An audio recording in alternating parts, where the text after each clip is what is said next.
தாழ்த்தப்பட்டவங்க யாரா இருந்தாலும் சரி, நீ எவனா வேணாலும் இருந்துட்டு போ, ஆனா உனக்கு இடமே கிடையாது. இந்த நியூஸை யாராச்சும் கவனிச்சிங்களான்னு எனக்கு தெரியல, ஆனா ரொம்ப சென்சிட்டிவ் ஆனதும் கவனிக்க வேண்டியதும் கூட. காஞ்சிபுரம் மாவட்டத்தில் இருக்கிற வல்லக்கோட்டை முருகர் கோயில்ல குடமுழுக்கு ஃபங்க்ஷன் நடக்குது. கிட்டத்தட்ட 17 ஆண்டுகளுக்கு அப்புறமா கோவிலோட கலசத்துல புனித நீரை ஊத்துறாங்க. இங்கதான் சம்பவமே ஆரம்பிக்குது. நம்ம மரியாதைக்குரிய அக்கா தமிழிசை அவர்கள் மேல போயிட்டாங்க. அண்ணாநகர் தொகுதியோட எம்எல்ஏ திரு மோகன் அவர்களும் மேல போயிட்டாரு. ஆனா அந்த சொந்த தொகுதியோட எம்எல்ஏ திரு செல்வப்பெருந்தை அவர்களை மேல விடல. காரணம் என்ன தெரியுமா? ஜாதி. என்னன்னா தாழ்த்தப்பட்டவராம். என்னதான் அவர் மேல பல முரண்கள் இருந்தாலும் சரி, இந்த விஷயத்துல அவருக்காக நம்ம பேசியே ஆகணும். என்னதான் சம்பாரிச்சிட்டோம், எம்எல்ஏ ஆகிட்டோம், ஒரு கட்சியோட மாநில தலைவர் ஆகிட்டோம் இருந்தாலும் ஒரு கோவிலுக்குள்ள நம்மளை உடலனா அசிங்கம் தானே. வெளில வந்து பேசும்போது உடஞ்சிட்டாரு. கூட்டணியில் இருக்கிற ஒரே காரணத்தினால ஐயாவை எதிர்த்து பேச முடியாம பூசி மொழிகிட்டாரு. எப்படி தெரியுமா? 2000 வருஷமா இருந்துட்டு இருக்கு இந்த சாதிய வன்கொடுமை. இந்த ஒரே நாள்ல மாறிடவா போகுதுன்னு உடஞ்சு பேசிட்டாரு. நீங்களே பாருங்களேன்.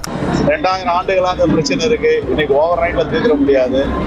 ஒரு தொகுதியோட எம்எல்ஏக்கே இந்த நிலைமைனா அப்ப பாமர மக்களுக்கெல்லாம் இதுதான் உங்க சமத்துவ ஆட்சியா சார்? அதாவது ஒரு நாய்க்காச்சும் இதுக்கு இந்த மாதிரி முடி இருக்கும், இது இந்த சைஸ்ல இருக்கணும், தோரணை வச்சு ஜாதிகளா பிரிக்கலாம். ஆனா இங்க கண்ணு, மூக்கு, வாயின்னு எல்லாத்துக்கும் ஒரே மாதிரி தான் இருக்கு. இது எல்லாத்தையும் தாண்டி எப்படிடா பிரிக்கிறீங்க?